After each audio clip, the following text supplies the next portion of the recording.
So if a kid was born the last time the Hawks won a regular season game in Philly, it'd be of legal drinking age. Which, after this game, is probably a good thing. Yeah. Woohoo! We are in so weak. Yeah, can't get any better.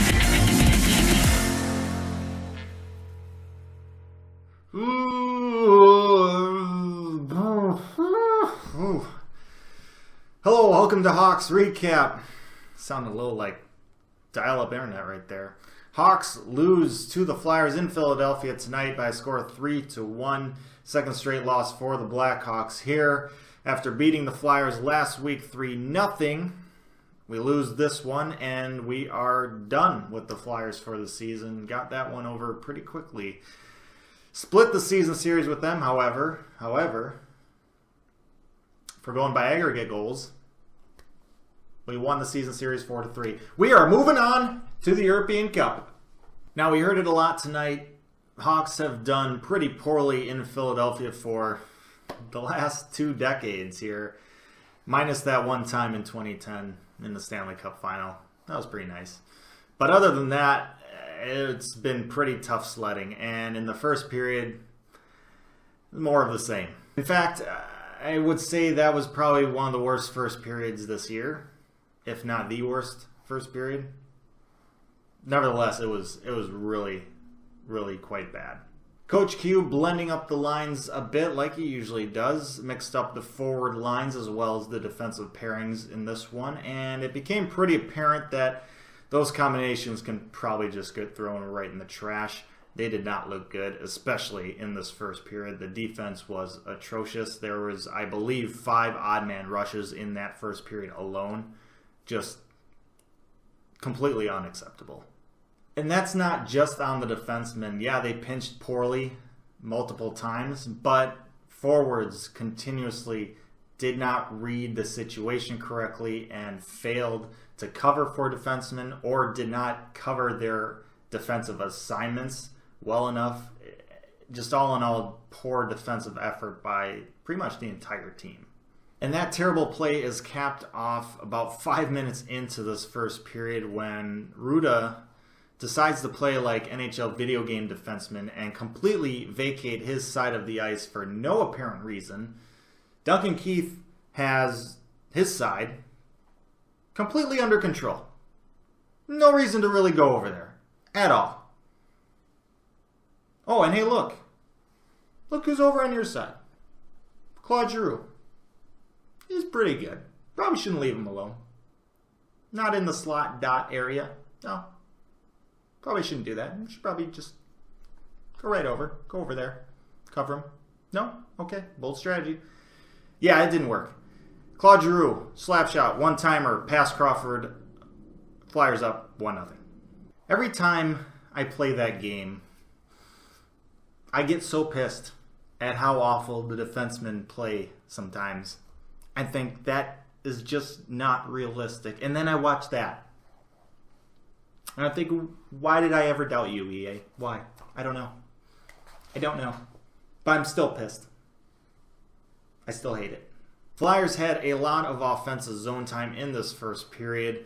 Couple things attributed to that. One being their aggressive forecheck really kept the Blackhawks penned in. The Hawks did not do a great job using their outlet passes or clearing the puck with that aggressive forecheck, something that they've kind of been struggling at all year. Another thing was the Flyers winning one-on-one puck battles along the boards. That's kind of part of that whole forechecking thing.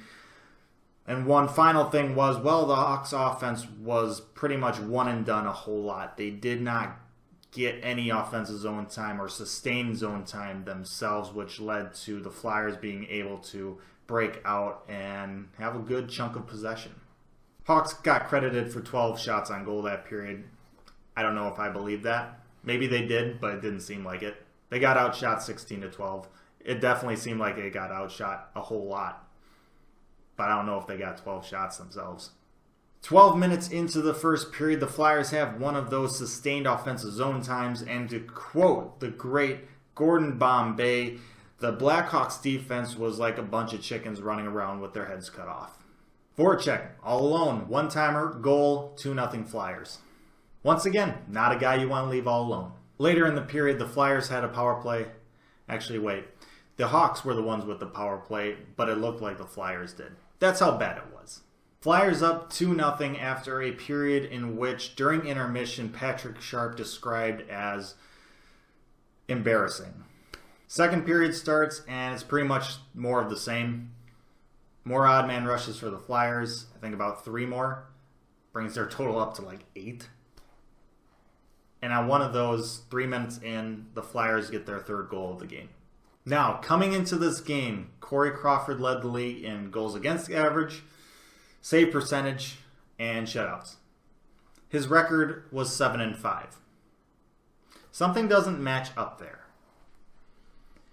He let in 3 goals in this game, none of which were goals he should have stopped. He had 2, count them 2, wide open one-time slap shots from basically the dots, and 1 odd man rush tap in. He played just as well as Elliott did in this game.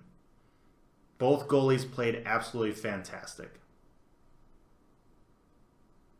But he had 0, absolutely 0. In fact, he had negative help in front of him.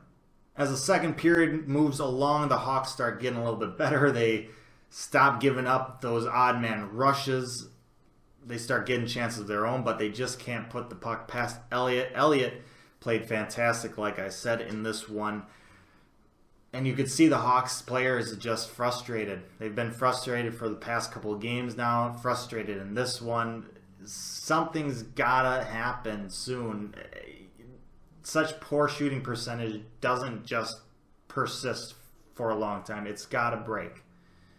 But it's just not breaking yet for some reason. A little under 4 minutes left to go in the second period. Murphy takes a shot from the point. It gets blocked. He fouls it up and gives a little quick snapshot release and throws the puck by a unexpected Brian Elliott. And the Hawks have their first goal, and Murphy gets his first goal as a Blackhawk. All right, here we go. Sometimes a goal from an unexpected source may kickstart something. Shortly after that, Tommy Wingles draws a penalty. All right, power play, here we go. Time to get some momentum. I know our power play's been awful, but you know what they say about blind squirrels, right? It's an opportunity still. Shortly after that, delay of game penalty.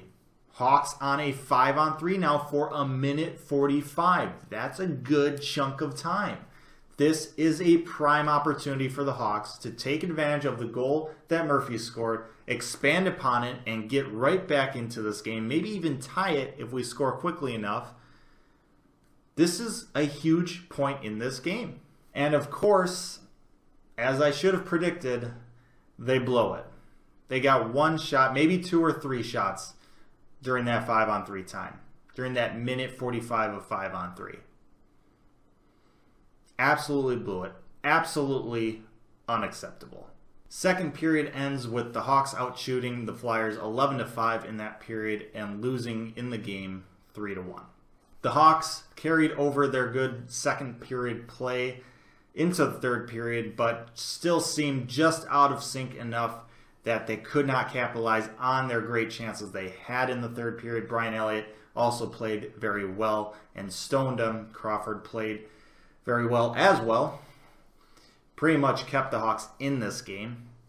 But the Flyers hang on and win by a score of 3-1. Obviously, this game was frustrating. Not only this game, but the previous couple of games have been. Because it just seems like the Hawks are a little bit out of sync. They're not able to string together performances in multiple areas of the game. Just little things can really prevent them from succeeding. Just not hitting outlet passes or not getting tape-to-tape passes. Having passes go into feet can really take away momentum from a rush. Not winning puck battles along boards can prevent you from getting offensive zone time, sustained offensive zone time. We've had great goaltending, fantastic goaltending, and we're 7-6 with that great goaltending right now. I feel like we're just kind of in a slump right now because we know this team can play better. We've seen this team play better. They will get out of it at some point. I don't know when, and hopefully it doesn't take too long, but they will get better. And honestly, I'd rather have them slumping now and play their best hockey in the latter half of the season. I'd rather have that than the reverse. Up next for the Hawks, they start a back-to-back on Saturday at Carolina, basically the Eastern Blackhawks, and then followed up Sunday at home against the New Jersey Devils. Both teams are young and got some really good talent. So those are going to be tough tests for the Hawks. They're going to need to snap out of their current funk if they want to bring home points. That's for sure. Obviously, like I said earlier, and as we saw tonight, these line combinations, both forward and defense, didn't really work out. I'd love to hear what you think. What are the combinations, forward lines and defensive pairings?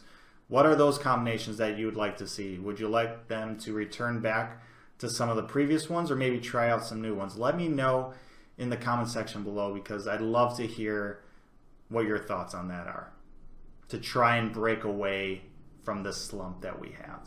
Thanks for watching this episode of Hawks Recap. I really hope you enjoyed it. Let me know your thoughts on the game and the team down in the comment section below. Also, let me know your thoughts on these videos. I'm always trying to find ways to improve, so let me know on that front. Like, share, subscribe, do those things if you'd like to. Most importantly, though, stay safe, make good decisions, and I'll see you next time.